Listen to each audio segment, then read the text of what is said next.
Hello everyone! Welcome to another live video on the Whole Food Whole You resource group. I'm gonna wait for a couple people to jump on and then we'll get started.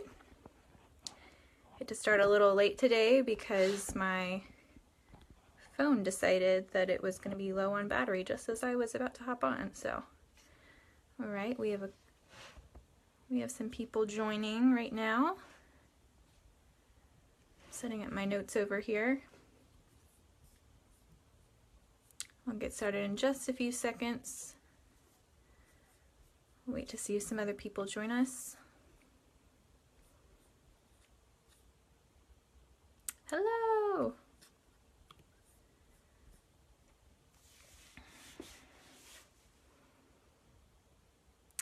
Okay, I think we're just going to go ahead and get started. Hopefully some more people will join us, and anyone else can watch this back on the replay. So last time we talked, we discussed saving money at the grocery store by saving pricey ingredients for special occasions, whether that be more expensive cuts of meat or, you know, if you find a recipe that has a lot of fresh herbs all in one dish, whatever that may be. And then I also talked about how I pick my battles with my priorities and I don't feel guilty about the rest.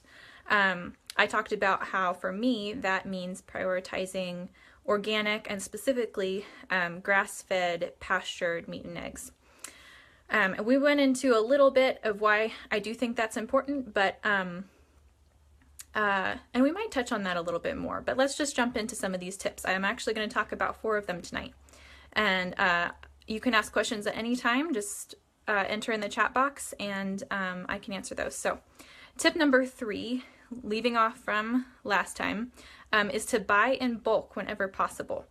So this does make tracking your grocery expenditures a little bit more difficult, but it does have a big payoff. I live somewhat near a Costco, which is, you know, bulk heaven. So I love shopping there to buy nut flour and coconut oil, organic maple syrup, sea salt, vanilla extract, so many things I end up getting there. Wild caught salmon, and now that I've seen how it feels to buy a giant bag of almond flour for gluten-free baking for $15, it really pains me to try to go to my local store and buy a much smaller one for $10. So I'm hooked on that, and if you do have a Costco nearby, I would definitely suggest getting a membership. If you don't, that's okay, because I was in your shoes just a few months ago.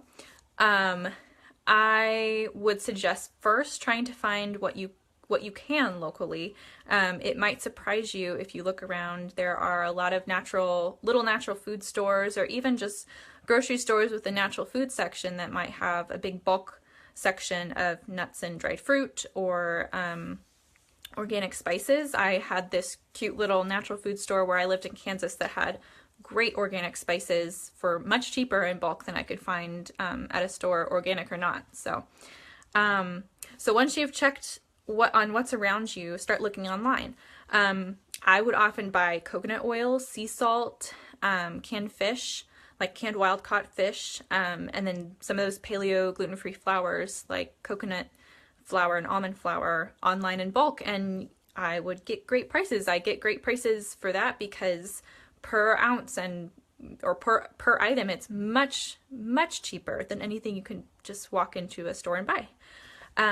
So I will link to my website's resource page for some of those. I've listed those out. I'm going to update the page before I list it above this video, because it had some links that need to be updated, but I will put that up there. Okay, so that was tip number 3, buy in bulk whenever possible. Tip number 4 is to stretch the meat. Grass-fed meat and wild-caught fish, they're amazing superfoods, but they can get very expensive if that becomes your main source of calories per meal, if that's front and center of what you're eating every meal. So don't hear this as me saying to go vegetarian or to just give up meat. That's not what I'm saying. I don't really think that a vegetarian diet is supportive of overall health. However, it's definitely okay to incorporate some more vegetables to stretch the meat out more, and that keeps your meal cheaper, but still very nutrient dense. So that's completely okay. And again, I do have a resource for that. The one that I uploaded to the group in the file section. It's not necessarily veggie dense meals. It does have some meat heavy recipes in there, but there are a couple that definitely help you stretch the meat more. Like the butternut squash recipe has butternut squash. Bone broth is the other ingredient, which both are a lot cheaper, and then you just add some spices and onion, and that's that. It's one of the most frugal meals that I make.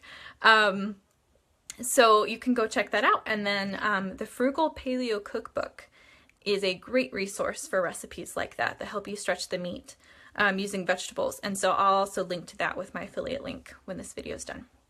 Okay, so that was tip number 4, try to stretch the meat. Tip number 5 is to buy directly from the farmer when you can. Because as much as I love those little local natural food stores, they really tend to mark up the prices because they have to, because that's what keeps them running, on the local meat and eggs that they buy, and then because they're the middleman. And it makes sense. I totally understand that, and I love supporting them when I can. But if you are on a very tight budget, it makes a lot of sense to go to a farmer's market and to stand across from that farmer and buy directly from them, or even to go to their farm. You can contact a farmer. I actually did this when we were in Kansas. I bought for, I think, almost the entire time we were there. I made a connection with this farmer. This farm had been in his family for years, ever since his dad had it before him. And I could go to his farm and see the pigs out on his pasture.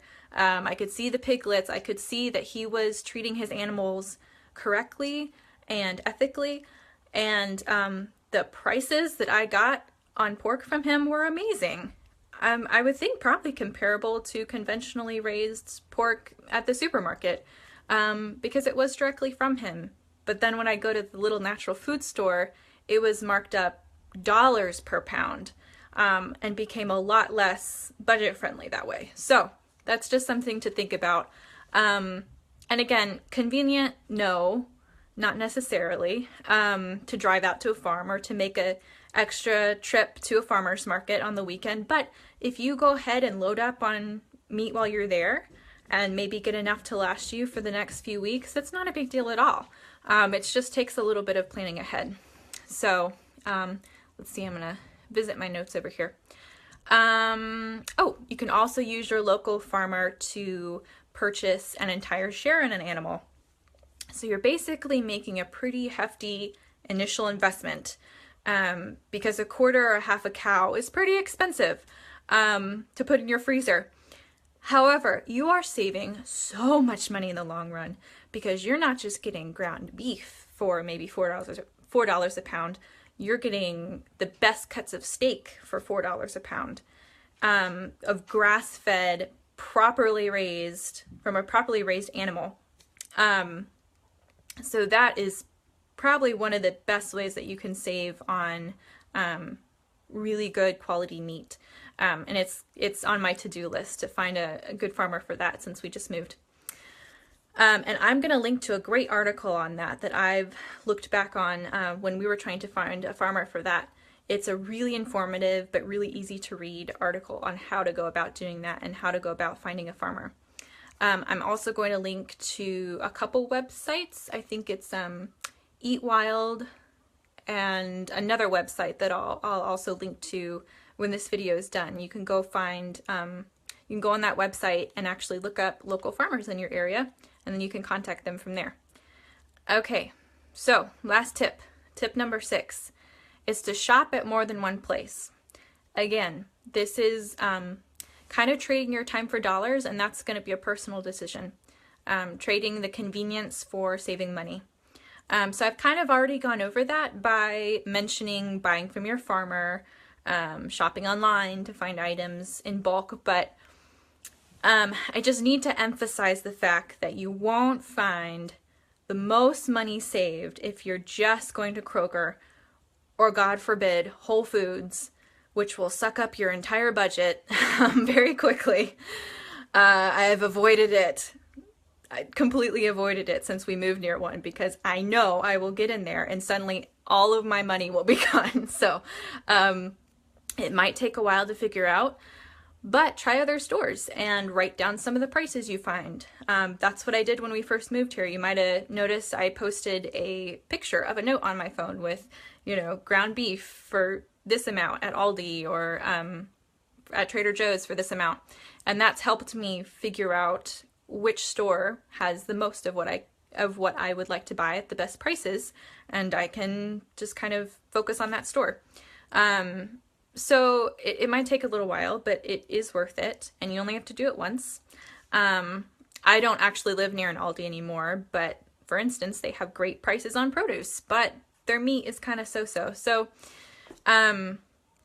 it's always up to you how much time you want to exchange for saving money.